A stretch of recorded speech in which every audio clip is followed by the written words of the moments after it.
నమస్తే, welcome to Aadyam media. నేను మీ స్వర్ణ. ప్రస్తుతం మనతో పాటు ఉన్నారు సీనియర్ జర్నలిస్ట్, సినీ పరిశోధకులు ఇమ్మంది రామారావు గారు. నమస్తే అండి. నమస్తే. రామారావు గారు, ప్రస్తుతం పవన్ కళ్యాణ్ గారు అతిపెద్ద తప్పులు చాలా చేస్తున్నారు అంటూ కొన్ని వార్తలు వస్తున్నాయి. ఏం తప్పులు అని మీరు అడగచ్చు. ఆ తప్పులేంటో అంటే ఏమని ఆయన అభిమానులు కావచ్చు, లేకపోతే ఆయన ఫాలోవర్స్ కావచ్చు, ఏం తప్పులు అంటున్నారో నేను మీకు చెప్తా. అవునో కాదా అనేది మీరు మాట్లాడండి. ఓకే, ప్రస్తుతానికి రాజకీయాల్లో చాలా బిజీగా తిరుగుతున్నారు. ఆయనకి ఆయాసం వచ్చినప్పుడు, ఆవేశం వచ్చినప్పుడు గబగబా 4 మాటలు మాట్లాడేసి తర్వాత సైలెంట్ అయిపోతున్నారు అనేది రాజకీయాల్లో అతను చేస్తున్న పెద్ద తప్పుగా భావిస్తున్నారు. ఇంకొకటి, రాజకీయాల్లో డబ్బులు ఖర్చు పెట్టాలి కాబట్టి ఆయనకున్న మెయిన్ సోర్స్ సినిమాలు కాబట్టి ఒక 10 సినిమాలు ఒప్పేసుకుని ఒక 10 సూట్ కేసులు తీసుకుని దాన్ని రాజకీయాల్లోకి పెడుతున్నారు. బాగానే ఉంది. కానీ డబ్బులు తీసుకున్న ప్రొడ్యూసర్స్కి, సినిమా డైరెక్టర్లకి తగిన న్యాయం చేయడం లేదు. టైంకి సెట్కి రాలేకపోతున్నారు. ఈ రోజంతా తిరిగిన అలసట ఉంటుంది కదా, నెక్స్ట్ డే ఉత్సాహంగా పనిచేయాలన్నా కష్టమే కదా. ఫేస్ ట్యాన్ అయిపోవడము, లేకపోతే కొంచెం ఇది కష్టం అవుతుంది. సో 4-5 అయితే తప్ప షార్ట్ పెట్టలేరు. ఒక షార్ట్ అయ్యేసరికి ఒక సీన్ అయ్యేసరికి డే అయిపోయింది. బట్ రోజుకు 2 కోట్లు తీసుకుంటున్నారు. సో ఇలాగా తప్పు మీద తప్పు, ఒకదాన్ని కవర్ చేసుకోవడానికి ఇంకో దగ్గర ఇలా తప్పు మీద తప్పు చేస్తున్నారు అంటున్నారు. మీరేమంటారు? ఆయన తప్పులు చేస్తున్నాడని నేను చెప్పను, కానీ అప్పులు చేస్తున్నాడు. తప్పులు చేయటం కాదు, తప్పులు కాదు అప్పులు అంటారా మీరు? అప్పులు ఎక్కువ చేస్తున్నాడు. ఇక్కడ మనం మొదటి నుంచి కూడా పవన్ కళ్యాణ్ అభిమానులకి అంటే లోగడ కూడా చెప్పాం, ఆయన చాలా ప్రోత్సహించిన వ్యక్తుల్లో నేను ప్రధానంగా ఉంటాను. ఆయన నైజం నాకు తెలుసు కనుక అనే తప్పులు చేయటం లేదమ్మా. ఆయన నెత్తురుచి సంపాదించిన డబ్బు కేవలం రేపు తన భవిష్యత్ ఏమవుతుందో కూడా తెలుసుకోకుండా ప్రజలకి దారం వస్తున్నారు. ఇంతవరకు ఏదో సంపాదించిన డబ్బులతో పార్టీని నడిపించారు, కానీ ఇప్పుడు పార్టీని నడిపించాలంటే డబ్బు కావాలి, ఎక్కడి నుంచి వస్తుంది? అందువల్ల సినిమాలు ఒప్పుకున్నారు. సినిమాలు ఎంతవరకు చేస్తున్నారు? సాయంత్రం అంటే పగలంతా రాజకీయాలు చూసుకొని నైటు తెల్లారుజామున 4 గంటల వరకు షూటింగ్లు చేస్తున్నాడు. అలా తెల్లారుజామున 4 గంటల వరకు షూటింగ్ చేసి పూర్తి చేసిన చిత్రాలే వకీల్ సాబ్ కానీ, భీమలా నాయక్ కానీ. ఇప్పుడు హరిహర వీరమల్లు కూడా 85% పూర్తయిందంటే మన పవన్ కళ్యాణ్ ఆ కసి, ఆ పట్టుదల, ఆ దీక్షతో పనిచేయబట్టి 85% ఈ పాటికి ఎప్పుడో కంప్లీట్ అయిపోవాల్సిందంట ఆ సినిమా. ఎందుకు అవ్వలేదు? సరైన డేట్స్ ఇవ్వలేకపోవడం వల్ల, అది కాదు, సెట్కి వచ్చినప్పటికీ కూడా అంత ఉత్సాహంగా పని చేయలేకపోవడం వల్ల, అలసటతో అంత ఎనర్జెటిక్గా వర్క్ చేయకపోవడం వల్ల అది ఆగింది అట. ఇదేదో రాంగ్ ఇన్ఫర్మేషన్. రైట్ ఇన్ఫర్మేషన్ ఏంటంటే క్రిష్ తాలూకు ఆయన తాలూకా నెరేషను, ఆయన క్లైమాక్స్, ఆయన స్క్రీన్ ప్లే పవన్ కళ్యాణ్ నచ్చలేదు. ఆయనకు ఒక విజన్ ఉంటుంది సినిమా ఎలా ఉండాలని చెప్పి. Pawan is the best director, చాలా మంచి డైరెక్టర్. పవన్ కళ్యాణ్ ఆర్టిస్ట్గా కాకుండా డైరెక్టర్ అయితే చాలా మంచి డైరెక్టర్ అయి ఉండేవాడు అన్నమాట. ఆ స్టోరీలో నెక్స్ట్ వాట్ టు డూ, ఎలా మనం ప్రొసీడ్ అవ్వాలి అనుకున్నప్పుడు దానికేమో ఆధారం దొరకటం లేదు. అందువల్ల సినిమా పూర్తి అవ్వలేదు. అంతేగాని ఎవరో చెప్పుకున్నట్టుగా అది కాదు. ఎందుకంటే పవన్ కళ్యాణ్ ఎప్పుడు కూడా పనికి దొంగ కాదు.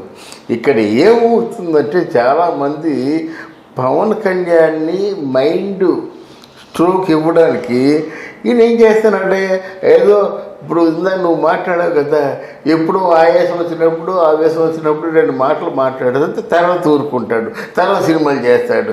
అంటే ఏమిటి? స్టెబిలిటీ లేని వ్యక్తిగా కొంతమంది చిత్రీకరిస్తుంటే దాన్నే ప్రజలు అనుకుంటున్నారు.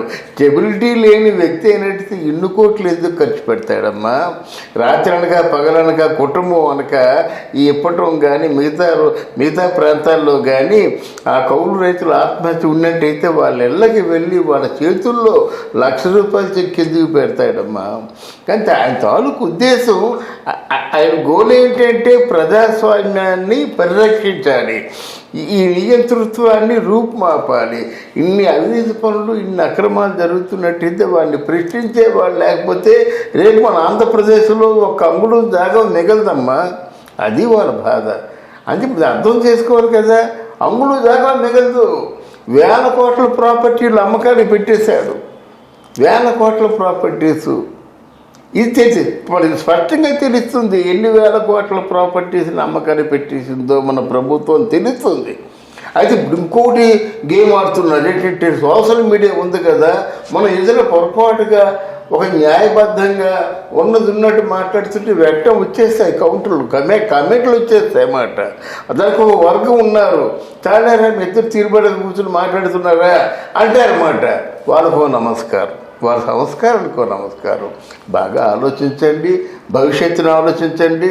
మీరే భవిష్యత్తుని నిర్ణయించవలసిన. మీరు ఆవేశంతో మెసేజ్లు పెట్టినట్టే ఆవేశంతో సమాజాన్ని కూడా నిర్మించుకోవాలి. దాన్ని అలా ఉంచుతాం. పవన్ కళ్యాణ్ మాత్రం కన్స్ట్రక్టివ్గా, అంటే నిర్మాణాత్మకంగానే ఉన్నాడు. మంచి పాలసీ ఉంది. తర్వాత ఏమో జనాల్ని కూడా మునపటి కంటే మంచి జనాల్ని తన తాలూకు సారథులుగా పెట్టుకున్నారు. అంతకుముందు పవన్ కళ్యాణ్ ఒకరో ఇద్దరు మాట్లాడేవారు.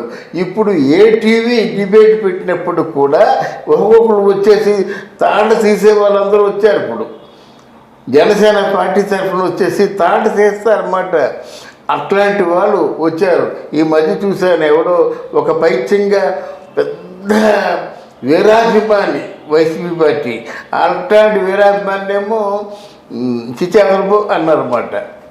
అందువల్ల అంటే పవన్ కళ్యాణ్ తాలూకు ఈ స్పోక్స్ మెన్ కూడా మంచి సబ్జెక్టుతోని, మంచి కంటెంట్తోని డిబేటింగ్లో కూడా వస్తున్నారు. ఇంకా what else more you want, అన్నీ కరెక్ట్గా ప్లాన్ చేసుకుంటున్నాడు.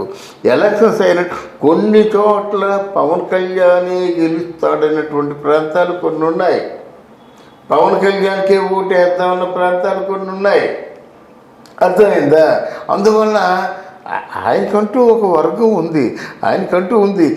నిన్న లక్ష్మీనారాయణ కూడా ఏమన్నాడంటే, పవన్ కళ్యాణ్ కొంచెం ఆవేశపరుడు, అది కాకుండా ఉండేలాగుంటే, మనం చెప్పింది కూడా వినేలాగుంటే నేను మళ్ళీ పవన్ కళ్యాణ్ జనసేనలో కలుస్తా అన్నాడు. అర్థమైందా?